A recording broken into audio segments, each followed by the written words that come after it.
Olá, você que nos acompanha aqui nos canais de comunicação da Contraficute, está no ar o nosso Contraficast, nosso bate-papo que a gente fala sobre vários temas, sobre sociedade, sobre política. Hoje a gente vai falar sobre políticas sociais, sobre a sociedade que a gente quer. A gente está no ano de eleições, 2022 é o ano que a gente tem a oportunidade de mudar muitos dos retrocessos que a gente viu nos últimos anos. Eu vou conversar sobre vários temas como juventude, a população LGBTQIA+, a questão de igualdade de gêneros, as mulheres, tudo isso nesse Contraficast. Eu tenho aqui comigo a Bianca, a Bia, vamos chamá-la de Bia, a Garbellini, que é secretária de juventude da Contraficute, e o Adilson Barros, que é diretor da Contraf e militante LGBTQIA+. E o Elias Jordão, que é secretário de Políticas Sociais. Vou começar com a Bia. Juventude nesses últimos tempos. A gente não pode deixar de falar sobre o governo Bolsonaro, o quanto teve de retrocesso, inclusive para a juventude, falta de oportunidades, enfim, como é que você avalia esse tempo e o que precisa para reverter a situação, para dar oportunidade para a juventude, Bia? Oi, obrigada pelo convite, estou feliz. A juventude, ela veio passando por momentos de grande desalento, assim, a gente percebeu que depois do golpe, enfim, muita gente até, inclusive, perdeu o interesse na política por conta disso. Eu acho que isso está mudando, Eu acho que é importante a gente ver esse ponto. Mas, assim, a juventude ela vem sendo atacada, A juventude trabalhadora, principalmente, vem sendo atacada com essa série de reformas, Essa falta de perspectiva de um emprego, de um trabalho digno. A gente percebe que o emprego para a juventude está cada vez mais precarizado, são os jovens que estão ali fazendo entrega no aplicativo, muitas vezes a pé. Eu já vi jovem com mochila do aplicativo pegando ônibus para fazer entrega. Então esses jovens eles estão com cada vez menos oportunidade nesse momento de ter um emprego digno. Eu acho que isso vai causando um desalento, vai causando um desânimo. Só que eu tô sentindo assim o vento da virada, aí, porque não dá para deixar de falar sobre o fato de que a gente teve aí 2 milhões de jovens. Que é justamente isso que eu ia falar, Bia. A gente teve nos últimos tempos uma campanha do TSE para estimular os jovens a tirar o título de eleitor, com participação inclusive de personalidades, a Anitta, personalidades internacionais, o Leonardo DiCaprio, o Mark Ruffalo, que faz o Hulk dos Vingadores. Enfim, todo esse povo se conscientizou, se mobilizou para fazer com que o jovem tenha consciência de que ele é quem vai mudar o cenário, pode mudar o cenário no ano que vem, Foi bastante bacana isso, Foi maravilhoso e deu muito resultado, Porque 2 milhões de jovens tirando o título de eleitor pela primeira vez, foi um aumento absurdo. O TSE registrou até problemas no site, muitas vezes porque as pessoas estavam acessando em massa. A gente, além dos jovens que estavam tirando pela primeira vez o título, essa campanha também resultou em, acho que foram 8 milhões, se eu não me engano, de títulos, entre os títulos novos e os títulos regularizados. Sim. Então, isso muda uma eleição. É um número que muda uma eleição. Votos, 2 milhões de votos, não são 200 mil, não são 20 mil votos. Como a Bia disse, tem poder de decidir uma eleição, Sim, eu acho que para mim é um estímulo, tem um olhar para quem faz parte da cultura, principalmente os artistas que estão mais engajados, assim, estão mais envolvidos em relação à política. Eu acho importante que eles passam a ter, são formadores de opinião e passam a ter uma opinião direcionada, reconhecendo o que significa esse governo. Um governo que não tem interesse pela cultura, não tem um olhar carinhoso pela juventude, resolve atacar as mulheres, negros e negras, e nós, LGBTQIA+. Eu vou voltar daqui a pouco na questão dos jovens, que a gente precisa falar sobre o recorte do emprego, sobre alguns recortes, por exemplo, os jovens da periferia, mas eu vou aproveitar o gancho do Adilson aqui para falar sobre a questão LGBTQIA+, que nessa campanha a gente teve um engajamento, inclusive, de personalidades que têm ganhado muito a atenção, a admiração, o respeito da sociedade e que são pessoas LGBTQIA+, caso da Pablo Vittar, né, a Glória Groove, enfim, vários dessas artistas, né, se engajaram nessa campanha, inclusive para conscientizar as pessoas de que o país precisa mudar e isso passa pelo voto, não é, Gilson? Olha, eu, sinceramente, eu fico muito feliz de saber, né, dessas artistas aí que você citou e outras, de reconhecer a importância de dar voz para uma comunidade que está sendo muito atacada. Né? Acho que a gente passou pelo período de discriminação, acho que o discurso de ódio, né, proferido pelo atual governo, né, e seus seguidores, dificultou inclusive a possibilidade de um avanço em relação às nossas pautas, mas para mim nem tudo está perdido. Né? Eu acho que a visibilidade está sendo colocada, né? Eu acho que não é só de violência, né? Eu sei que o número de mortes infelizmente tem aumentado, isso nos incomoda e nos preocupa muito, mas como nós somos um fenômeno de resistência, né? Eu acho que a gente tem cumprido o nosso papel, né? Principalmente nós que estamos nas estruturas, passamos a ser referência nessas pautas, principalmente na LGBTQIA+, no mundo do trabalho e na sociedade civil.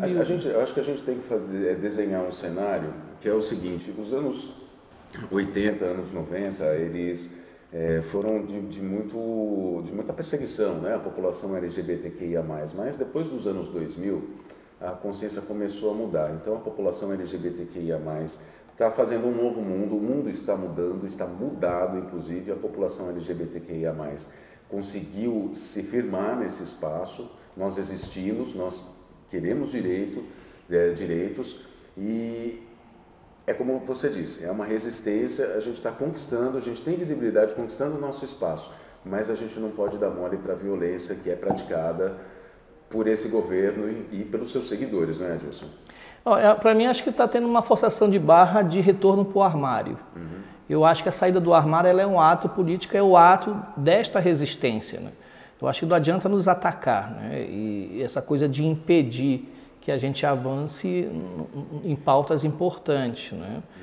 Nós passamos um período do governo Lula, né, com um projeto, né, um programa importante para a sociedade brasileira, que foi de combater a homofobia como um todo, inclusive inserindo os LGBTQIA+ nos governos, né? Tanto no governo Lula como no governo Dilma. Isso daí acho que nos deu uma injeção de ânimo e acho que sinalizou que é possível construir uma sociedade justa, igualitária, sem discriminação, que acho que essa é a sinalização do programa. Sim, e já tentando dialogar com a Bia, eu falo, a juventude, acho que um recorte da LGBTQIA+, está com a faca e o queijo na mão. É preciso ter orgulho. Né? Mostrar as nossas cores. Para nós que somos de uma geração lá de trás, né, do século XX, sabe, nós passamos situações muito delicadas, inclusive de se esconder. Né? Nós vivíamos em gueto, nem todos que viviam no âmbito familiar e dentro do trabalho, que acho que é uma conversa que tem que surgir aqui, tinham facilidade em se aceitar e assumir, né? Porque tinha uma pressão muito grande da sociedade à época. Então, acho que a juventude deve ter orgulho, bater no peito e ter a capacidade de dar continuidade, e eu acho que tem capacidade de continuar, né? Tudo que foi construído há 30, 40 anos atrás. Antes de eu falar com a Bia, fala para mim onde você conseguiu esse voto. Foi uma oportunidade, acho que quando a gente começou um debate lá no Rio de Janeiro, inclusive com formação de coletivo, a gente convidava muito o Jean Willis, né? Que é uma grande referência. Uma grande referência, né? Ele saiu de um reality, já virou uma celebridade entre nós, né? Depois tornou-se parlamentar, hoje também continua, né? Passou por uma série de situações aí de perseguição do atual governo, teve que infelizmente sair do Brasil e está voltando de cabeça erguida para fazer a luta junto com a gente e defendendo as nossas pautas. E aí, muito agradecido. Vamos voltar à juventude, então.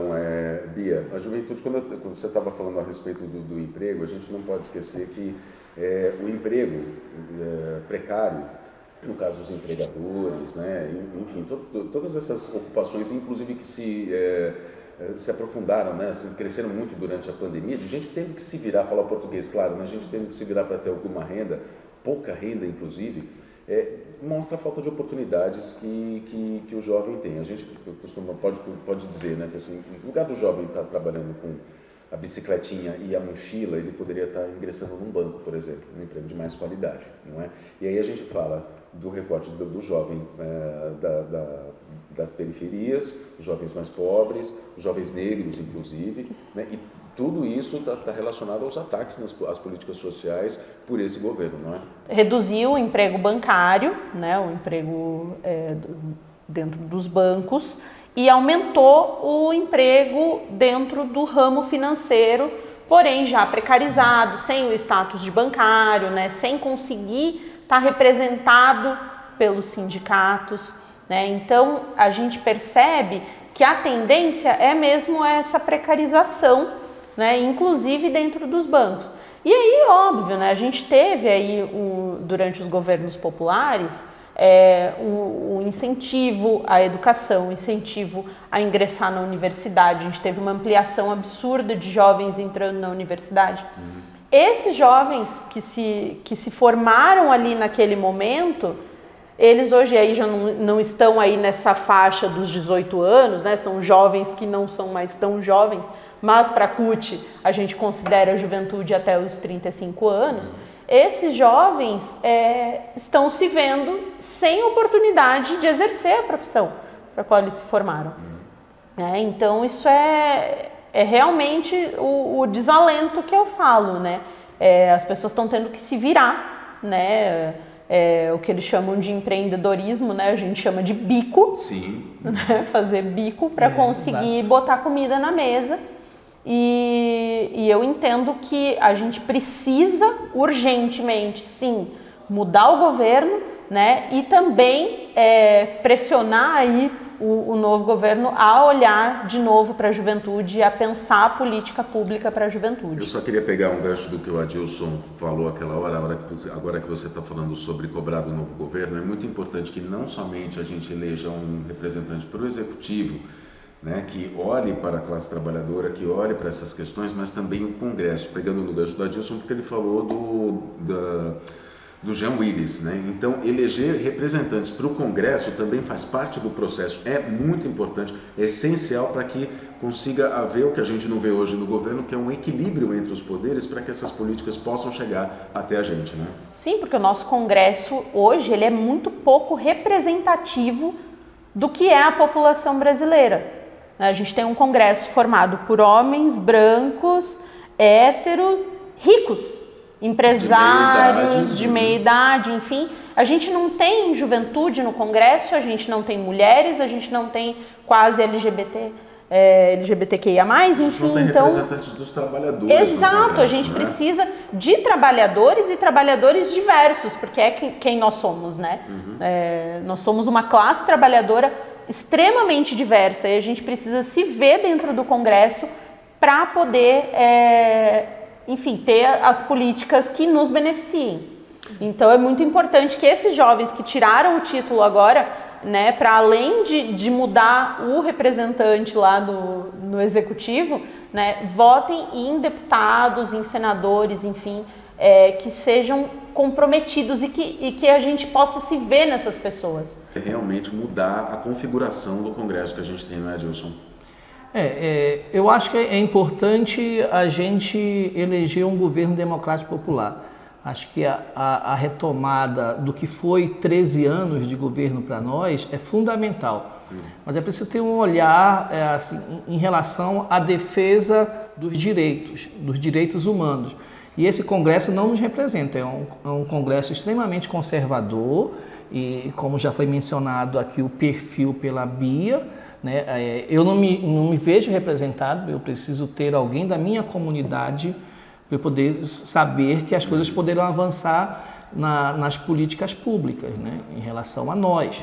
Mas aí os trabalhadores também têm que estar inseridos. A gente tem um movimento muito pequeno ainda, mas apesar de muito necessário e importante, que em algumas câmaras municipais a gente já tem a eleição, inclusive de pessoas trans, né? É um começo para isso, para a gente poder depois chegar ao Congresso. Então acho que para mim não basta tirar apenas o governo atual. Acho que é preciso ter uma bancada forte, bastante representativa dos trabalhadores dentro do Congresso e no Parlamento.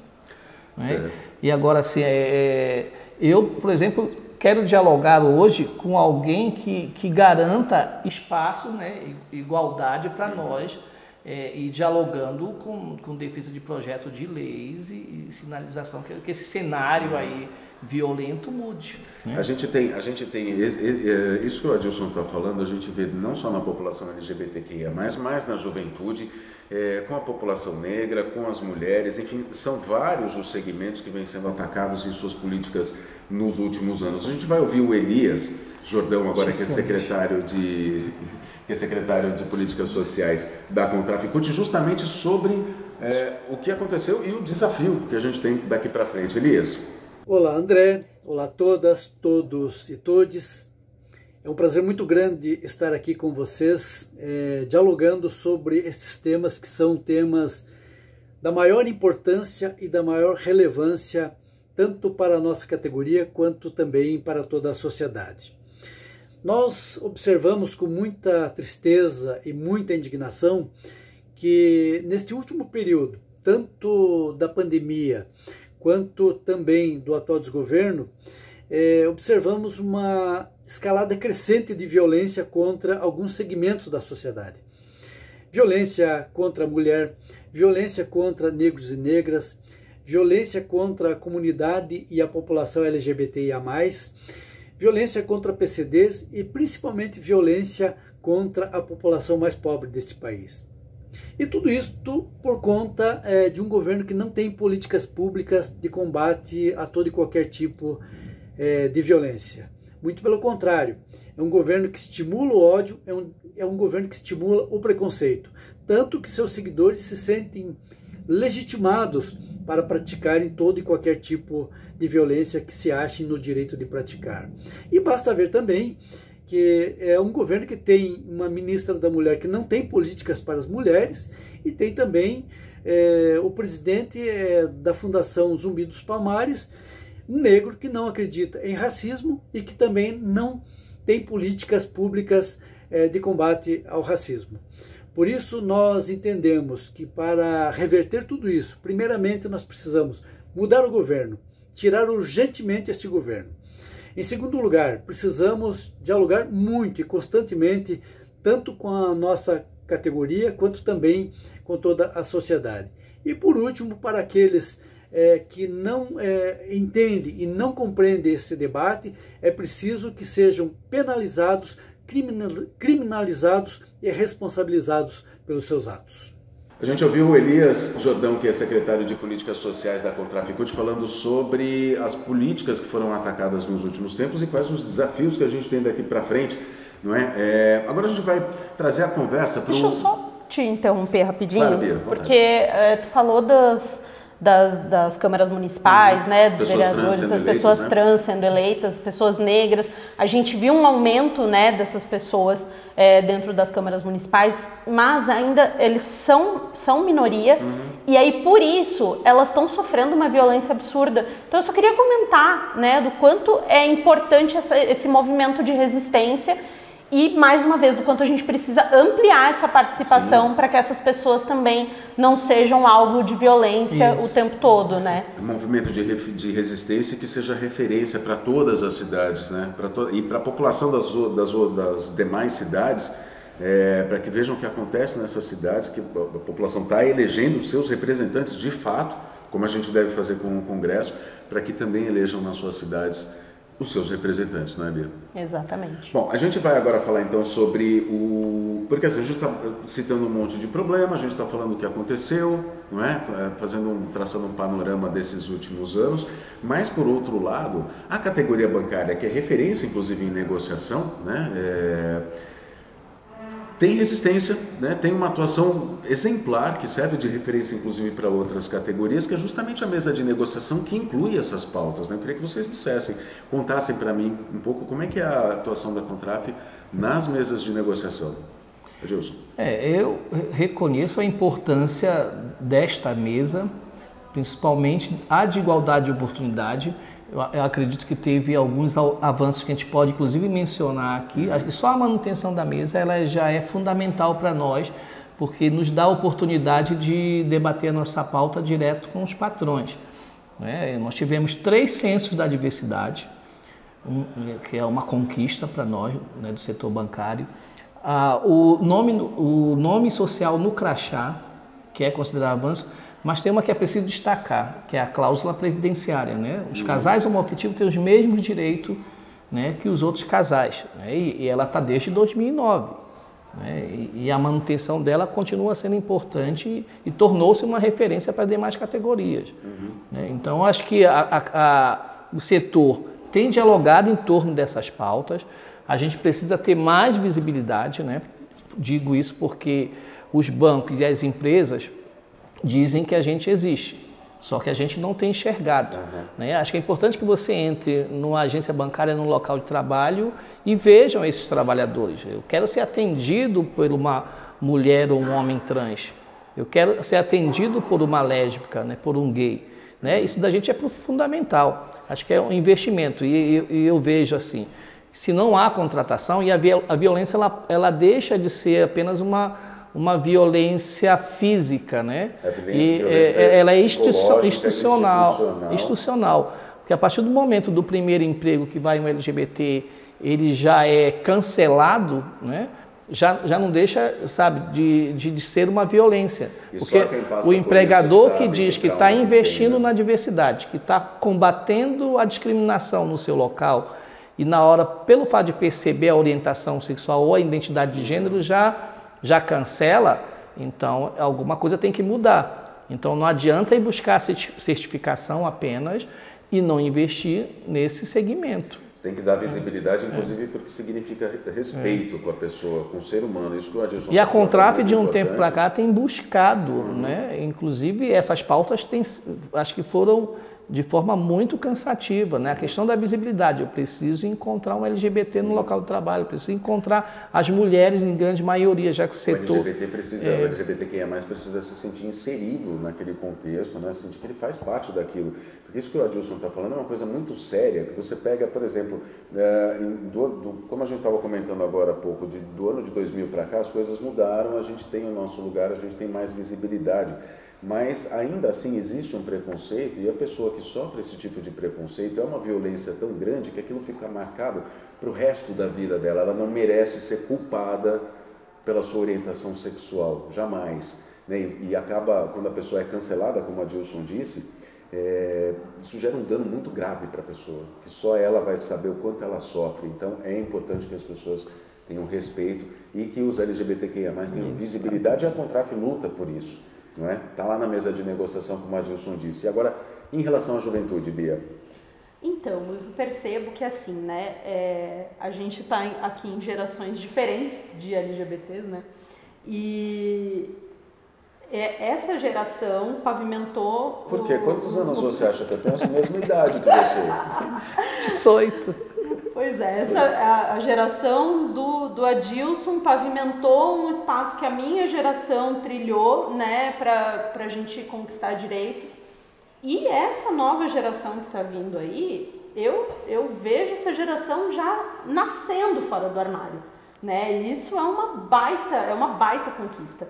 Então, assim, o que a gente precisa hoje combater, principalmente, como tu disse, a gente avançou nos direitos, então a gente precisa agora formar os gestores, né? A gente precisa educar para que não aconteçam aquelas microviolências nos locais de trabalho, porque eu percebo que hoje um dos grandes problemas é esse, é o assédio moral LGBTfóbico, né? Que são as piadinhas ainda, as questões culturais que são as mais difíceis mesmo de mudar, né?